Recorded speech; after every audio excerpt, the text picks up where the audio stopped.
Muy buenos días, doctor, compañeros. El día de hoy les voy a hablar sobre el carpo, metacarpo y falanges. El carpo es la parte más proximal que estudiaremos en este video. Está compuesto de dos hileras, una superior o antebraquial y una inferior o metacarpiana.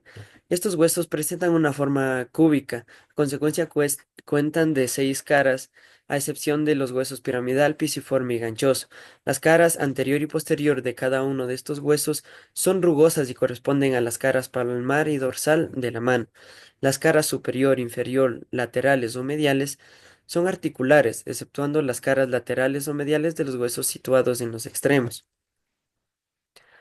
Hablaremos de la primera hilera, de lateral a medial. Tenemos el escafoides. Es el hueso más lateral de la primera fila del carpo, con una forma alargada de sentido superior a inferior y de medial a lateral, presentando seis caras, una anterior o palmar, que es rugosa, una cara posterior o dorsal, también una cara superior o que es convexa, una cara inferior también convexa y articular, una cara medial orientada hacia el centro del carpo y una cara lateral que constituye el extremo más externo. De ahí tenemos al semilunar. Este está situado entre los huesos escafoides y piramidal. Su cara anterior es convexa, mientras que su cara posterior es casi plana. Aún así, estas dos son rugosas. La cara superior es convexa, la cara inferior es cóncava, y la cara lateral se articula con el hueso escafoides y la medial con el hueso piramidal. Tenemos al piramidal. Este está situado medialmente en el hueso semilunar y presenta la forma de una pirámide cuadrangular. Se describe en él una cara superior convexa, una inferior cóncava, una anterior y una posterior. En esta cara lateral hay un vértice medial rugoso. De ahí tenemos al pisiforme.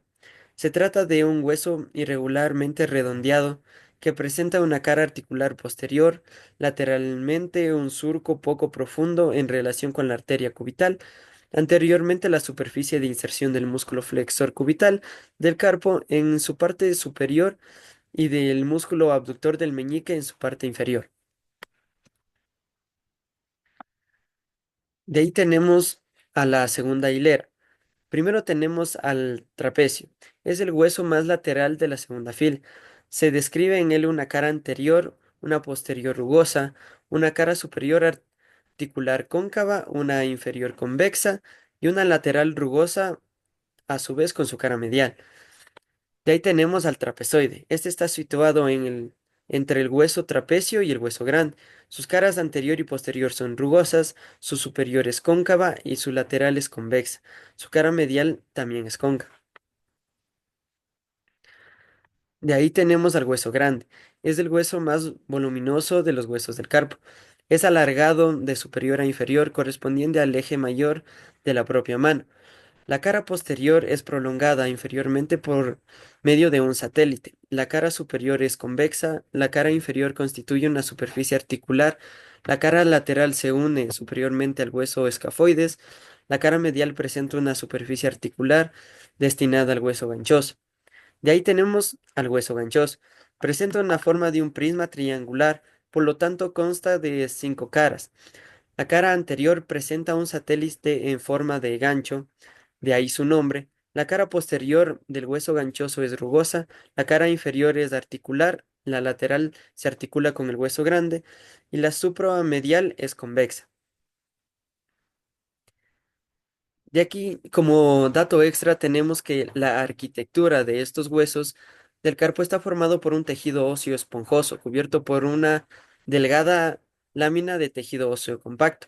Asimismo, en su osificación, estos huesos se desarrollan a partir de un solo centro de osificación.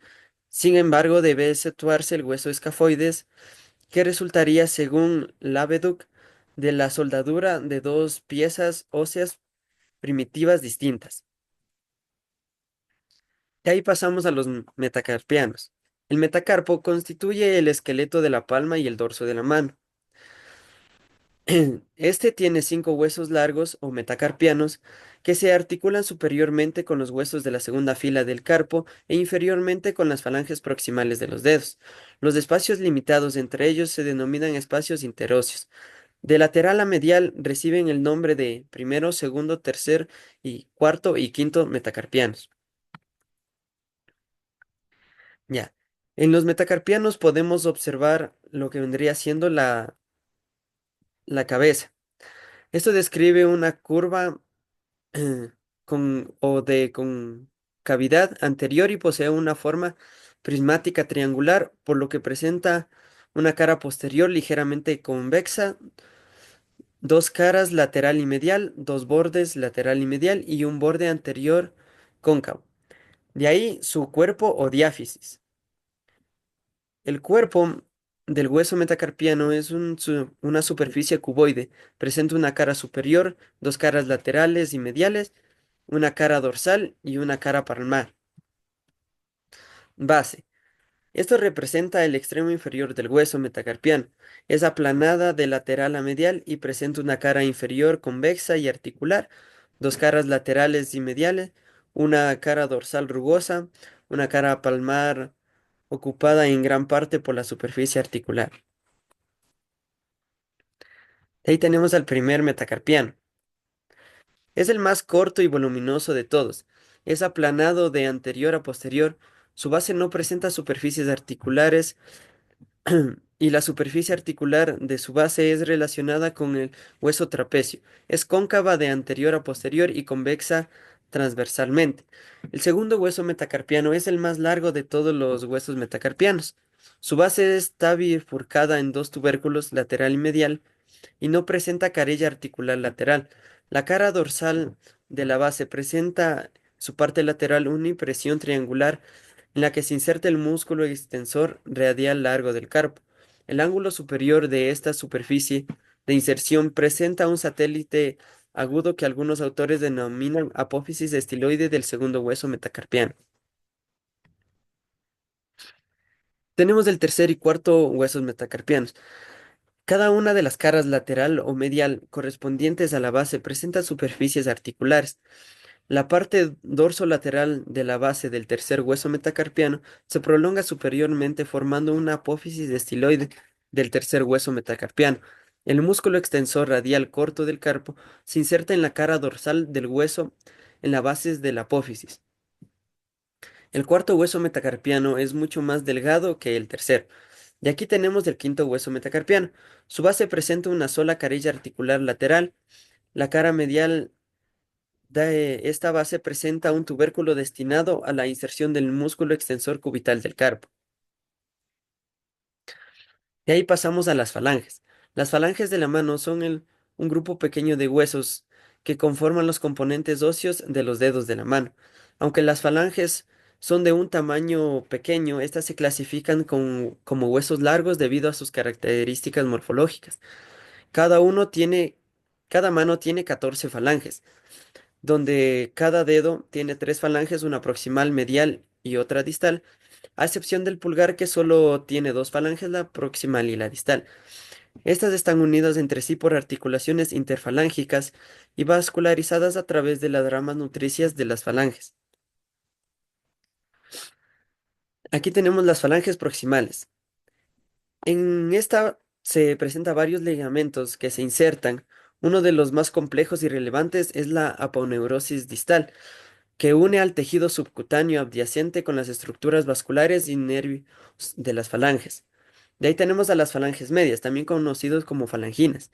Están reforzadas por los mismos ligamentos que dan soporte a las falanges proximales, la aponeurosis digital, los ligamentos colaterales de las articulaciones interfalángicas de la mano y la expansión extensora de los dedos de la mano. Las falanges distales, también conocidas como falangetas. Las falanges distales son capaces de producir movimientos de flexión y extensión a nivel de las articulaciones interfalángicas distales. Dos músculos extensores y un músculo flexor del antebrazo se insertan directamente en las bases de las falanges distales, facilitando y permitiendo dichos movimientos. Bueno, querido doctor, esto ha sido todo por el video explicativo de hoy. Muchas gracias.